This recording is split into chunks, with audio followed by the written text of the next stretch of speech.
कि इंडिया से पशुपति पारस भी लड़ सकते हैं।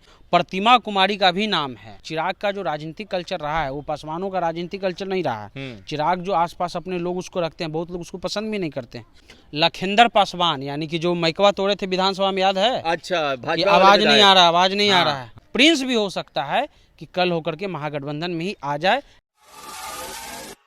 बिहार में लोकसभा 40 है, चर्चा सब पे करेंगे, मगर पूरा देश जिस लोकसभा पे चर्चा कर रहा है और बिहार का हर बच्चा जान रहा है कि इस पे क्या होने वाला है, वो ये सोच में है। वो हाजीपुर सीट, हाजीपुर लोकसभा, जिस लोकसभा को चाचा और भतीजे की लड़ाई ने चर्चा का विषय बना दिया है। हमने इस पे चर्चा की कि क्या समीकरण है, कौन कितना % वोटर है, किस जाति का। आज चर्चा करेंगे। हमारे साथ सहयोगी है सनी। पूरा रिसर्च के बाद आए, एक दिन का वक्त लगा कि क्या हो सकता है।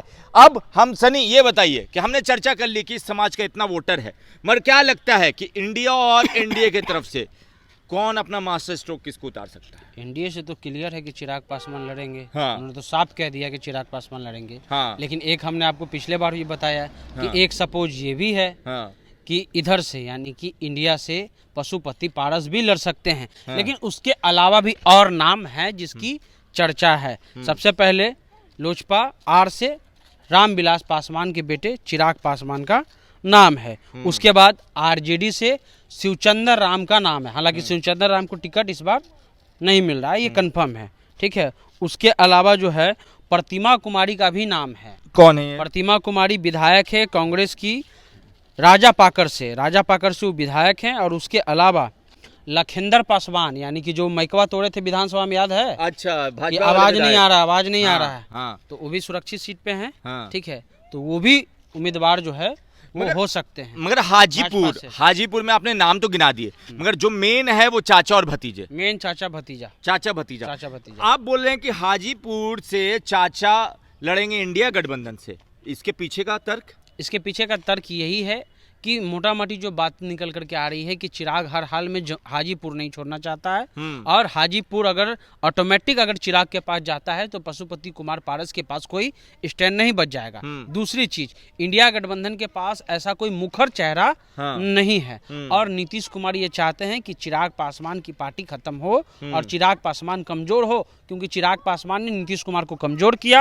अब बदला लेने का बारी नीतीश कुमार का है, इसलिए तुरंत वॉक ओवर जो है वो दे दिया जाएगा पशुपति कुमार पारस को।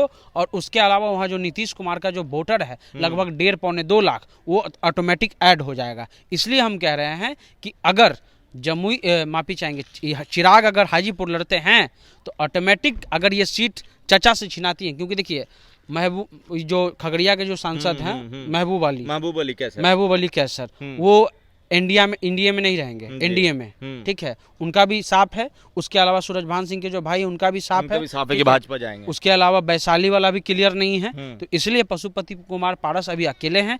और प्रिंस भी हो सकता है कि कल होकर के महागठबंधन में ही आ जाए, लेकिन प्रिंस का कोई पत्ता ये नहीं कहेगा कि आप ये कह रहे हैं कि चाचा को इंडिया गठबंधन अपने साथ लेके आ जाएगी? ले सकता है, ले सकता है।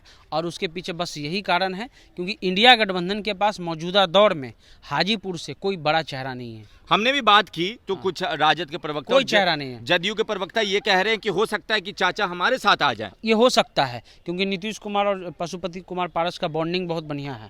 तो इसलिए ये कयास लगाए जा रहे हैं, लड़ाई चाचा और भतीजे की ही होगी।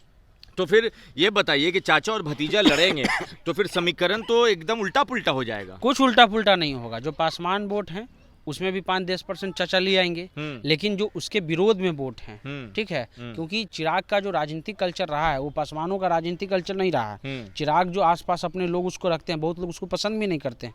वो जो बद्दी उद्दी पूरा बांधे हुए रहते हैं उसको बहुत लोग पसंद नहीं करते हैं, क्योंकि जो दलित लोग हैं उनका एक अपना राजनीतिक प्रक्रिया है। अम्बेडकरवादी वो होते हैं और अम्बेडकरवादी अम्बेडकर ने ही कहा है, अम्बेडकर ने कहा है अपने पत्र में, जो उनका जो शपथ है, एक तरह वचन पत्र जो है, उसमें कहा है कि हम भगवान को नहीं मानते हैं, लेकिन चिराग कहते हैं कि हम भगवान को मानते हैं।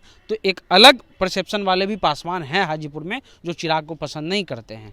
तो इसलिए ऐसा बताइए कि आरजेडी वॉक ओवर कैसे दे देगी जदयू को कि हाँ आप चाचा को लेते आइए? क्योंकि आरजेडी का ये परंपरागत सीट नहीं रहा है ना हाजीपुर। अच्छा। आरजेडी यहाँ कभी से लीड नहीं की है। जब भी लीड किया है जेडीयू ही किया है। रामसुंदर दास ने चिराग पासवान के पिताजी रामविलास को हरा दिया था 2009 में।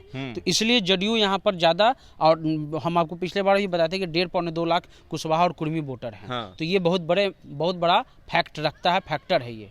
तो अब ये बताइए कि आरजेडी वॉक ओवर दे देगी, चाचा गठबंधन में आ जाएंगे, तो चाचा फिर मतलब बिहार में एक और गठबंधन में नया पार्टी आने वाला है, मतलब या तो चाचा अकेले क्यों नहीं लड़ सकते वहां से? तो निर्दलीय नहीं जीत सकते हैं ना, कोई ना कोई पार्टी का समर्थन चाहिए। और जैसा कि वो कह रहे थे चिराग कि हमारे ऊपर वाले नेता से बात हो गई, यानी अमित शाह से बात हो गई, तो जाहिर सी बात अगर सीट डिक्लेयर हो गया कि ये सीट जा रहा है चिराग के पास, तो ऑटोमेटिक जो है पशुपति कुमार पारस वो जेडीयू खेमे में चलाएंगे, ऑटोमेटिक आ जाएंगे।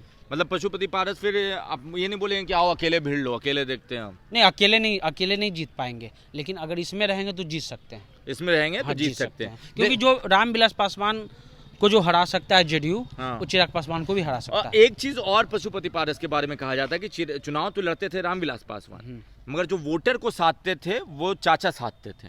देखिए, कोच सिखाता है सबको, ठीक है, और शतक कोई ही प्लेयर मारता है। कोच तो बहुत लोग को खेलने सिखा रहा है इंडिया 11 टीम में, लेकिन कभी विराट कोहली ही ज़्यादा चलते हैं, तो कुछ अपना एफर्ट भी तो रहता है ना। तो इसलिए जो मैन ऑफ द मैच होता है, जो अच्छा प्लेयर होता है, उसी को मैन ऑफ द मैच मिलता है। कोच तो 11 प्लेयर 15 प्लेयर का चुनाव होता है, 15 प्लेयर को सिखाते हैं कोच, लेकिन एक ही 2 खिलाड़ी जो है अपना एफर्ट भी लगाता है और वही शतक मारता है। तो इसका बहुत क्लियर कट है, शतक वही मारता है जो बहुत अच्छा खेलता है। अब देखिए बात यह है कि क्लियर है, हाजीपुर सीट पे ज़्यादा इफ एंड बट नहीं है, चाचा और भतीजे के बीच में लड़ाई होना है।